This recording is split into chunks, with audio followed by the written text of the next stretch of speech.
مونږ پښتانه لره ډېر شوق سره خو ځنه خلک دې وجې نه خوري چې دا ښایي. راځي تاسو له زه صفا کولو اسانه طریقه وښیم. د پخولو طریقه هم پکې شته. نو دلته به تاسو چې لرې راوغواړئ کله کله دا ډېر سپین لرې بازار نه راځي خو هغه یې چونې سره صفا کړي کیمیکل نه ډکي. نو دې نه ښه چې خپله کور کې صفا کړو په 10 منټو کې صفا کېږي. بس په دې باندې تاسو ګرمې خوټ کېدلې اوبه واچوئ او د چاړې په مدد یې داسې ګروئ. نو دا داسې ښایسته زر صفا شي که نه په 10 منټو کې یا او د دې دننه حصه چې دا عمالانه د صفا کړي هغه وروسته صفا کوو ځکه چې هغه پیله تاسو صفا کړي نو بیا دې سره صفا شي. نو بس دغه شانتې دا ټول وګروئ.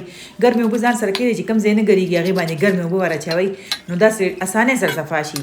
او ما اکثر صفا کړی نن مې دستانې واچولو. اکثر له زه دستانې نه اچوم دستانونو بغیر پکې لګیا وم.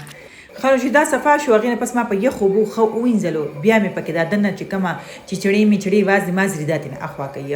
وګورئ دې باندې داسې نری او سرمنې دا ترېنه اخوا کړم نو بیا زه مطمئنه شم. ښه بیا دلته ولا یو جوش ورکوي او بل خوا ولا اوبه ګرمې کوي. دا کوکر کې اوبه اوس ګرمې دي هغې ته مې راواړولو ترېنه ځکه چې ما ویل چې دې نه دا څښا بوینګ او دا اوبه ترېنه لاړې شي.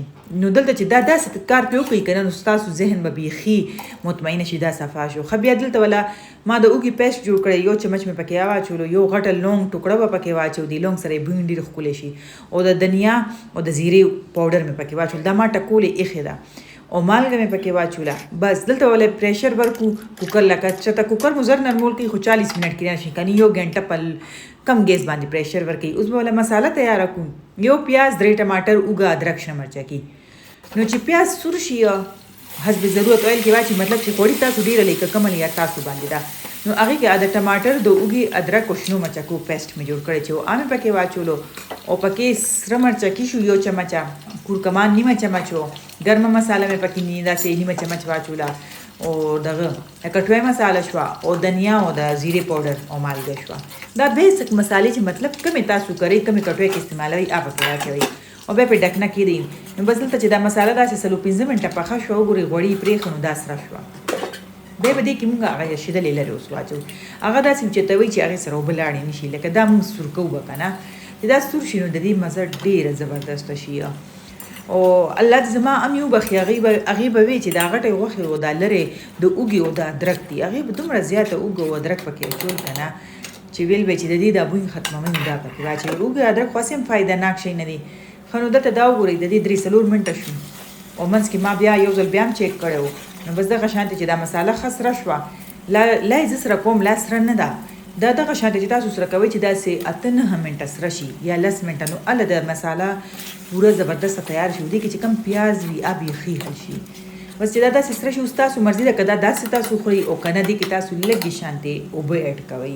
هغه ښوروا چې کومه د لرې پرته ده هغه پکې واچوئ لږه شانتې. نو مونږ خو نان ورته وړو اکثر تنورې روټۍ راغواړي ماشومان چې داسې څه شی. خیر دا یو نمونه خو راکړه بیخي نه خوري. هغه خو پرېږدئ زمونږ پیشو لرې ته خوله نه لګوي دومره اوچتو کې ده.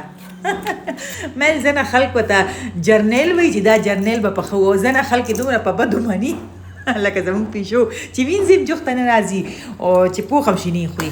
نو دلته اوس دا بالکل تیار شو. ګورئ لږ لږ خوروان پکې شته او سور کړی دی خو دلته ماته دا چې دی که نه انکمپلیټ ښکاري. انکمپلیټ نه انکمپلیټ. اوکې پوه شوئ. او ښه نو دا دلته چې دی که نه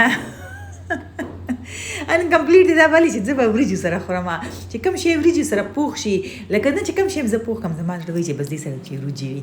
نو ګورئ داسې مې ولا ځان له سپینې د تړکې وریجې پخې کړې او د پاسه مې واچولې. یقین ومنئ یقین چې دونه یې نان سره نو خوند کړی چې څونه یې ما له دې وریجو سره خوند راکړی. خو خیر پسند اپنی اپنی. نو واخلئ انکمپلیټ نه مې